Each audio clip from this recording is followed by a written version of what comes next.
Ce programme est financé par les amis et partenaires du ministère de Joyce Meyer. L'espérance biblique est une attente positive que quelque chose de bien est sur le point de se produire à n'importe quel moment de ma vie.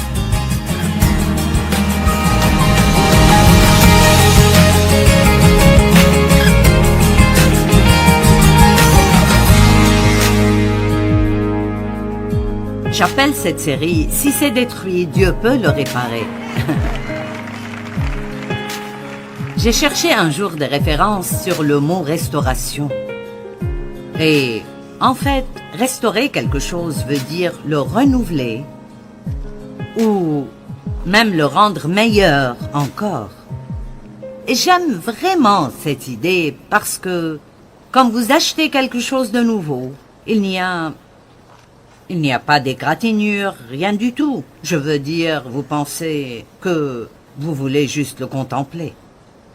Mais quand vous restaurez un meuble qui a peut-être 20 ans et quelques, il est toujours vraiment beau. Mais il a peut-être une égratignure ou une lésion ici ou là. Mais pour être honnête, si nous comparons ces meubles à nos vies, je pense que ces petites égratignures nous donnent notre caractère. Vous savez, si c'est un meuble quelconque, ça le rend en fait un peu plus intéressant. Je me demande tout ce qui s'est passé dans sa vie pour en arriver là. Je pense que nous apprenons de chacune de nos erreurs. Chaque erreur que nous faisons, nous apprenons quelque chose, et c'est ce qui nous donne du caractère. Combien d'entre vous croient que vous avez appris et grandi spirituellement à travers les choses difficiles que vous avez traversées dans la vie? Ça veut aussi dire être totalement changé. C'est plus qu'une réparation, certains ont besoin d'un changement complet. Ça veut dire de réparer ou de réhabiliter. Mais voici ce que l'article que je lisais dit. Mais la définition biblique, ce que la Bible veut nous montrer concernant la restauration est ceci. Recevoir plus que ce que vous avez perdu.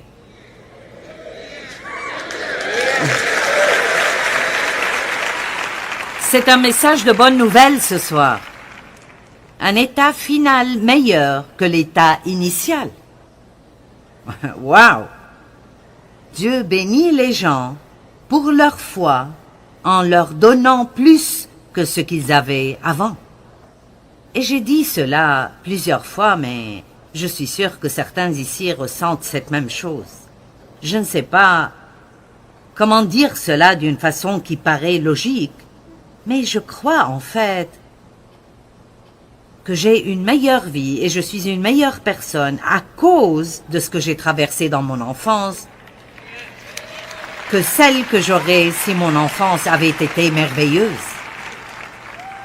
Est-ce que vous avez jamais eu de la peine et vous essayez de parler à quelqu'un de cette peine et c'était clair qu'ils n'ont aucune idée de ce que vous dites parce qu'ils ne sont jamais passés par cela?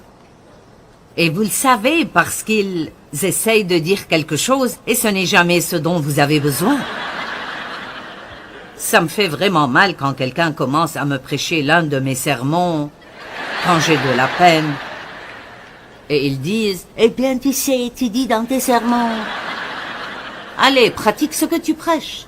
Mais quand vous avez été blessé, quand vous êtes passé par quelque chose de vraiment difficile, et quelqu'un vous demande de l'aide, il y a tout un autre niveau de compréhension et tout un autre niveau de compassion que vous ne pouvez donner à personne si tout est une théorie dans votre tête et vous n'avez rien dû mettre en pratique dans votre vie.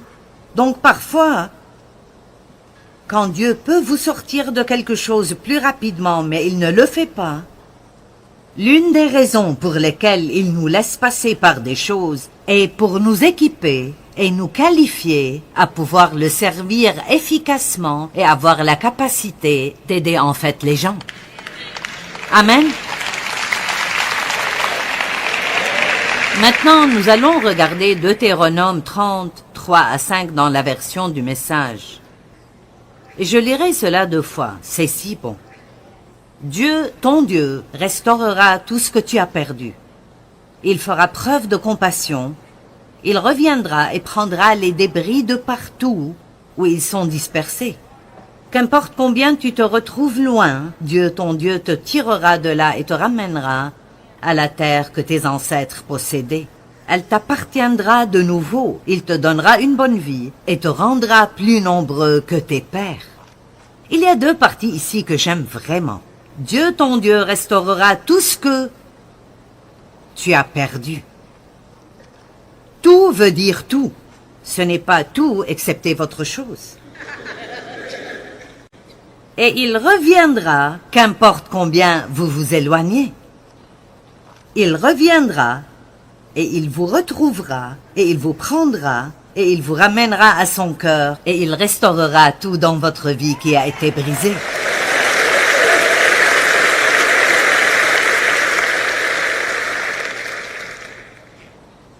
La Bible dit que Dieu nous donne la beauté contre les cendres et qu'il guérit les cœurs brisés. Peut-être que vous avez besoin d'une restauration d'un cœur brisé. Quelqu'un vous a fait mal, vous a blessé, une relation brisée, quelqu'un vous a fait quelque chose que vous n'auriez jamais cru, jamais pensé que cette personne pourrait vous faire. Et vous sentez que vous ne pourrez plus jamais faire confiance à personne. Écoutez, ne laissez jamais ce qu'une, 2, 3, 4 ou 5 personnes méchantes vous ont fait vous mettre dans un état où vous vous méfiez de toute personne sur terre. C'est misérable pour vous et ce n'est pas juste pour eux.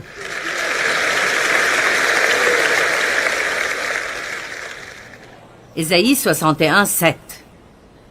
Quand je passais par le processus de guérison avec Dieu pour l'abus sexuel de mon père, je me suis accroché à cette écriture. C'était l'un de mes passages préférés quand je sentais que je ne pouvais pas supporter un jour de plus. Ésaïe 61, 7. Au lieu de votre honte passée, vous aurez double honneur, et au lieu de l'opprobre, vous pousserez des cris de joie à cause de la part que vous aurez, car dans votre pays, vous recevrez un patrimoine double. Il y aura pour vous une joie éternelle. Alors, vous serez doublement remboursé pour votre peine. Amen. Donc, je me souviens de la honte, je me souviens de l'humiliation, la dissimulation, le sentiment d'être toujours si différente des autres. Mais ces choses maintenant, je dois vraiment faire un effort pour m'en souvenir parce que Dieu m'a donné une vie incroyable et une opportunité incroyable d'aider beaucoup de gens. Et donc, le diable pensait qu'il gagnait. Mais en réalité, il m'a donné l'équipement nécessaire pour aller et aider tout le monde.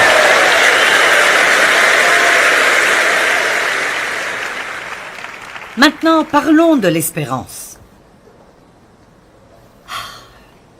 C'est un excellent motivateur. C'est incroyable si vous vous réveillez sans espérance. Vous ne voulez rien faire. Mais si vous ne disposiez que de quelques gouttes d'espérance, vous pourrez continuer à mettre un pied devant l'autre. Cela vous aidera à continuer. Et le diable ne veut pas que nous ayons d'espérance. Il nous veut sans espérance.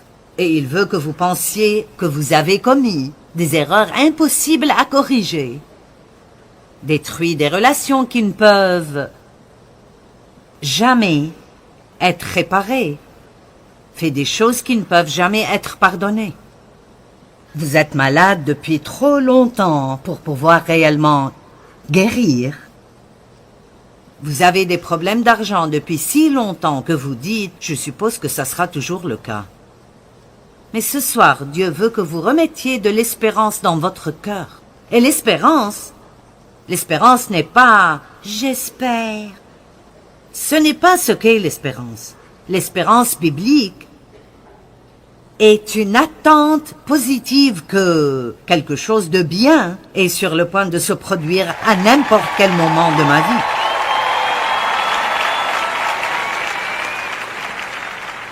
Je vais le répéter parce que c'est une force. Si vous pouvez apprendre ceci et vivre avec chaque jour, le diable ne pourra pas vous vaincre. Il sortira contre vous par un seul chemin et s'enfuira devant vous par 7 chemins. L'espérance. L'espérance est une attente positive que quelque chose de bon va se passer à n'importe quel moment dans votre vie. Et vous dites, eh bien, et si rien de bon ne se passe? Eh bien, alors, levez-vous le lendemain matin et recommencez.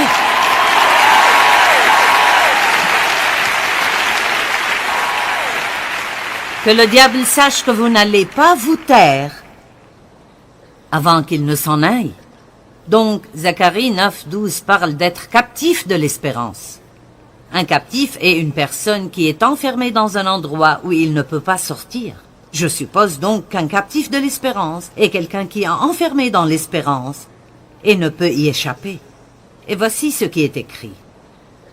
Retournez à la forteresse, vous prisonniers qui avez d'espérance. Car aujourd'hui encore, je le déclare, je vous rendrai au double votre prospérité passée en tant que premier-né parmi les nations. Nous avons donc écriture après écriture qui dit que Dieu nous accordera une double bénédiction pour nos problèmes passés, mais c'est si nous faisons les choses à sa manière. Amen. Vous savez, il y a beaucoup de choses dans notre vie que nous ne comprenons pas. Et j'ai compris cela il y a quelques semaines et je l'ai partagé il y a 2 semaines quand j'étais dans une église à Houston. Et c'est trop beau pour la laisser passer ici. Je ne l'ai jamais remarqué. Je ne sais pas pourquoi, mais récemment j'écoutais quelqu'un qui a tourné l'attention. Il y a tellement de choses que nous ne savons pas.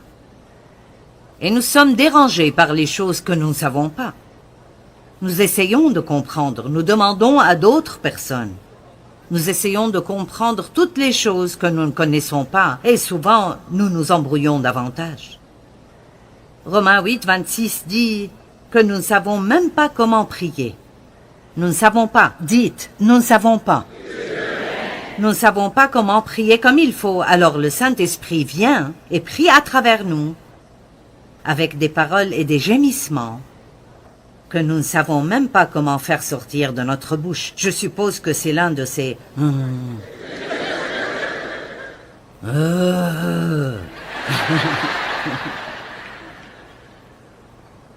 Mais le verset suivant dit « Mais nous savons ». Donc, le verset 26, nous ne savons pas. Notre situation est tellement perturbée que nous ne savons même pas comment prier. Nous ne savons pas, mais nous savons que toutes les choses concourent ensemble pour le bien de ceux qui aiment Dieu et sont appelés selon son but. Donc voici la question pour moi et pour vous. Pourquoi ne parlons-nous pas plus de ce que nous savons que de ce que nous ne savons pas? Je ne sais pas pourquoi je suis dans ce pétrin, ni pourquoi j'ai été abusée dans mon enfance, ni pourquoi j'ai 62 ans et je n'ai jamais eu de relation. Je ne sais pas, vous savez.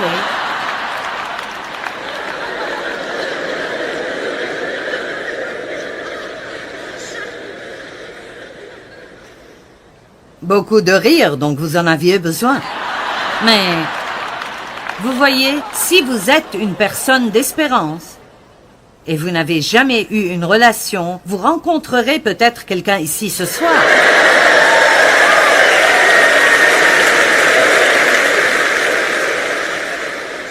Parce qu'il pourrait y avoir un homme de 63 ans ici.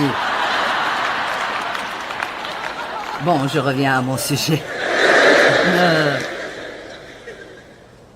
Nous savons que Dieu nous aime.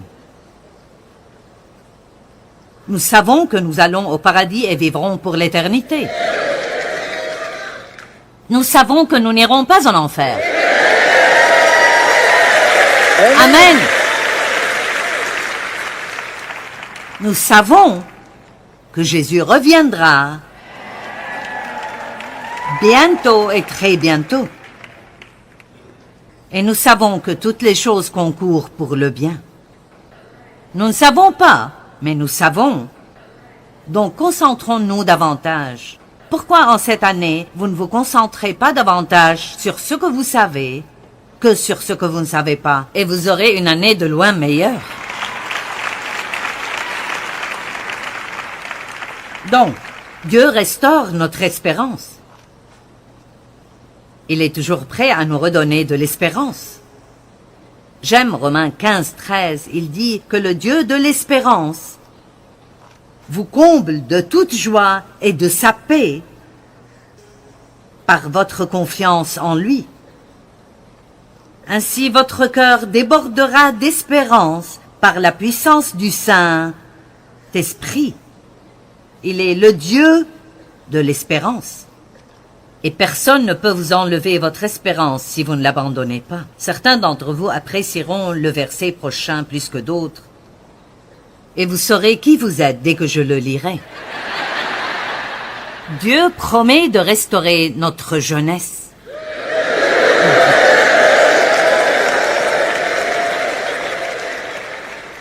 Maintenant, allez, au moins si vous avez 50 ans ou plus, vous aimez cela. Peut-être si vous avez 40 ans. Si vous avez 20 ans, vous dites, passons au sujet suivant. Mais écoutez-moi. Peut-être vous avez maintenant 20 ans et moi 75 ans, mais un jour vous aurez 75 ans. Et ne pensez pas une minute que non. Si le Seigneur tarde, vous vieillissez un peu plus chaque année. Chaque année, la gravité prend un peu plus d'effet. Et un jour, vous allez regarder dans le miroir et tout ce qui était en haut auparavant sera bien descendu après. Et vous apprendrez à cacher des choses sous vos vêtements.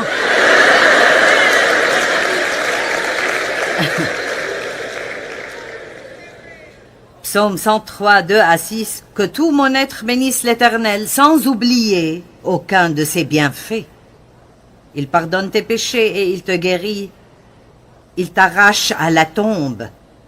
C'est lui qui te couronne d'amour, de compassion et qui te comble de bonheur tout au long de ton existence, et ta jeunesse, comme l'aigle, prend un nouvel essor.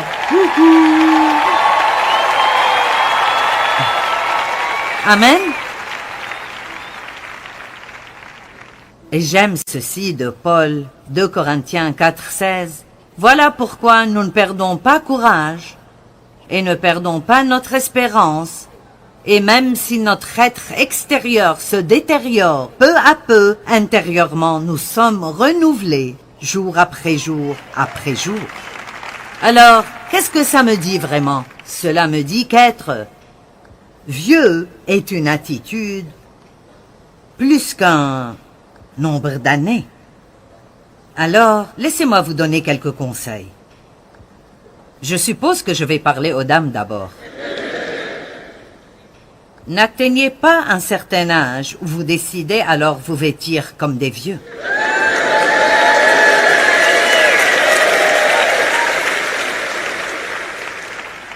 Maintenant, vous savez, si vous avez 60 ans, n'allez pas vous vêtir comme si vous aviez 12 ans ou 16 ans, mais vous... J'espère que je ne me causerai pas des problèmes, mais vous pouvez aller dans un grand magasin. Mon fils m'a fait ça un jour. Il m'a emmené faire du shopping et il a dit « D'accord, maintenant je veux que tu regardes ça, maman. » Il a dit « Tu peux faire du shopping partout ici. Tu peux faire du shopping partout ici. » Mais il a dit « Je veux que tu remarques ce qui se passe ici. » Et vous pouvez le voir. Tout devient un peu plus carré. Ça devient un peu plus... Je ne sais pas, juste plus vieux. Il a dit, « Maman, tu ne pourras jamais faire du shopping dans cette partie du magasin. Tu ne pourras faire du shopping qu'ici. » Ils pensent tous qu'ils essayent vraiment de cacher mon âge, mais je le dis à tout le monde alors. Ne parle pas comme une vieille. Je suis si vieille. Tout est en train de s'effondrer. Tout fait mal. Je ne peux pas faire ça, je suis trop vieille. Gardez un sens de l'aventure. Plus vous vieillissez, plus vous devez essayer quelque chose de nouveau de temps en temps. Allez, sortez de votre boîte et faites quelque chose de nouveau. Je me fiche de si vous allez au travail par un chemin différent. Au moins, ce sera quelque chose de nouveau, vous savez. Si vous portez des chaussettes noires tous les jours de votre vie, essayez-en des marrons. Faites quelque chose. Faites quelque chose qui vous fait peur. Vous savez qu'être vieux est un état d'esprit. Gardez un esprit jeune, gardez une âme jeune, et en réalité, votre corps fonctionnera mieux si vous le faites. Plus vous pensez vieux, plus vous semblerez vieux. Et plus vous en parlez, plus les gens sont d'accord avec vous. Donc Dieu restaure notre jeunesse. J'aime ça, j'aime beaucoup ça. Père, s'il y a des gens qui ont besoin que leur jeunesse soit restaurée, en particulier pour avoir une attitude de jeunesse, s'ils ont une attitude aigre, une attitude vieille, une attitude d'abandon, je prie pour que tu leur donnes une nouvelle attitude fraîche, pour qu'ils soient jeunes à l'intérieur, au nom de Jésus. Amen.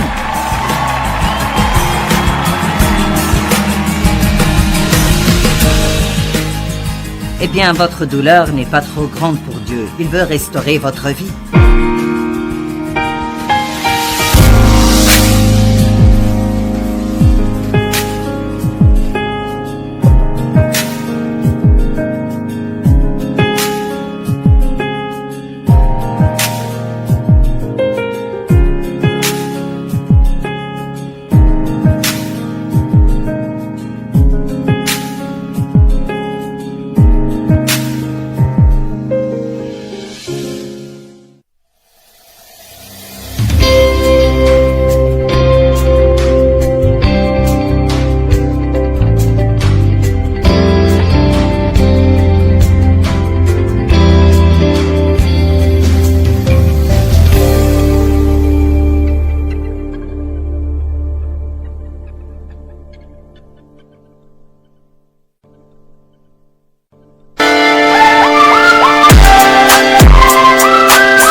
quên bao năm tháng qua, nhưng trong trái tim không bao giờ xa.